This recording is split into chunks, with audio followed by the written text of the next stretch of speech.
fastest so far, Kyle Larson.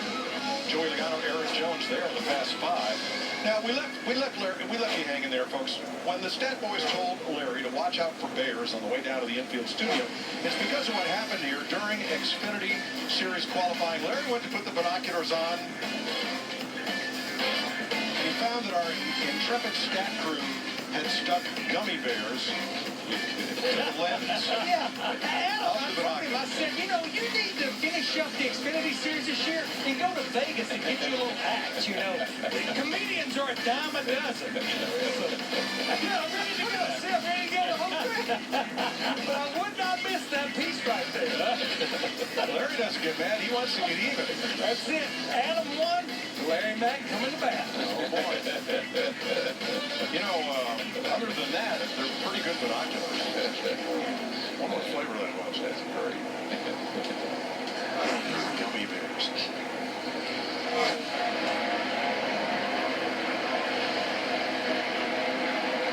Joey Logano out on track. You know what? It's really hard to see through these when the lenses are loaded up with gummy bears. There you go. Kind of like that. Yeah, that's funny. It's funny what happened to Larry. Yeah, Exactly. I'm going to beware when I pick up those binoculars the next time. Bert and Ernie, our stat boys. You know, Michael McDowell has put together a string of really good runs here. That this Levine family racing, they have really, it seems, picked their game up this season. Steady gains week after week after week. I think Todd Perry, we know he's a smart guy. We know he's a smart crew. He won races with Dale Jarrett, won championship with Dale Jarrett. And there's a lot of smart crew chiefs in that garage area that work on cars. We don't talk about every week, but Todd is one of them. He's a pretty smart kid.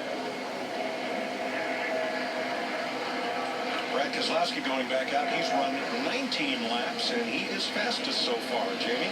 Over 197 miles per hour average there. And there's been a lot of talk, Mike, this week about the contract negotiations with Brad. Him saying, of course, he wants to stay at Penske, but it's up in the air. His crew chief, Paul Wolf, though, told me he wrapped up his contract last month, and he will remain the crew chief of the two-car, regardless of the driver, for the coming years. Now, as far as this practice is concerned, they just hit on something 2 runs ago that Brad really liked. He was tight in 3 and 4, loose in 1 and 2, and they adjusted some springs, a little wedge, air pressure. But they said there's a big swing from new tires versus old, but they think that they've narrowed that gap. Yeah, there's a debate about setup right now in the garage area. Whether you want a coil behind the right rear, which means that spring is compressed all the way down. It's like a solid piece of steel. And then whether you want a natural spring in the right rear. So you can go from 150, 200-pound right rear that coil binds up to a 2,000-pound right rear that doesn't. And one of the debates I've heard some of the guys talking about is restarts. One gets a better grip taken off than the other does, and they're playing around which one would be the best way to go. How do those rear springs help Darrell Wallace Jr. get to pit road? He needs to worry about driving the car, not worry about what springs it's got in it.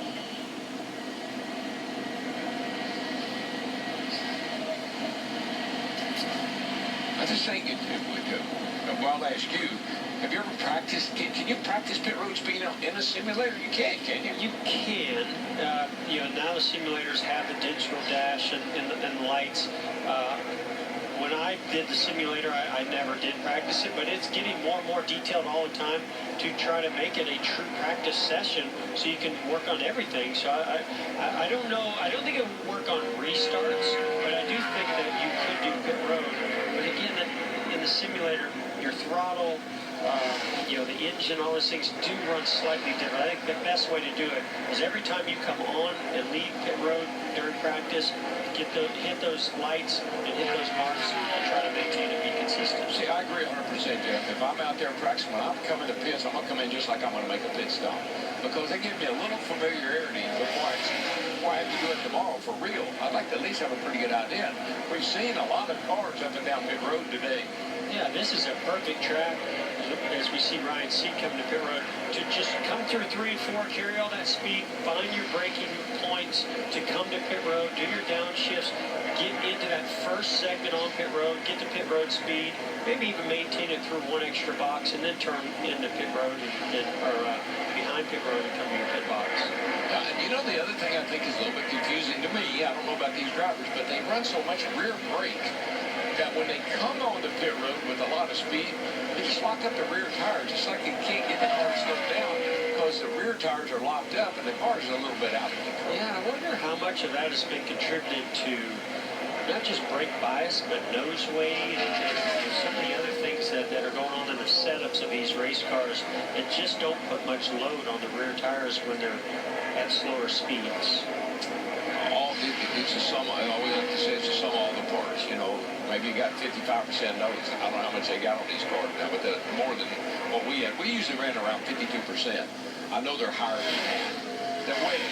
One guy had 50% wedge, 51%, and another got 57%. Again, it depends on what rear springs and what your whole package is all set up around. A lot of times when we're seeing the cars locking up rears, we're seeing the right rear. A lot of crossweight in these cars also with that nose weight because of the way that they're able to balance these cars out with these setups. So we're seeing that right rear lock up. I don't know if the left rear is also locking up. 7.5 minutes to go, and things are getting busy out on track. Everybody coming out to make their final runs in final practice.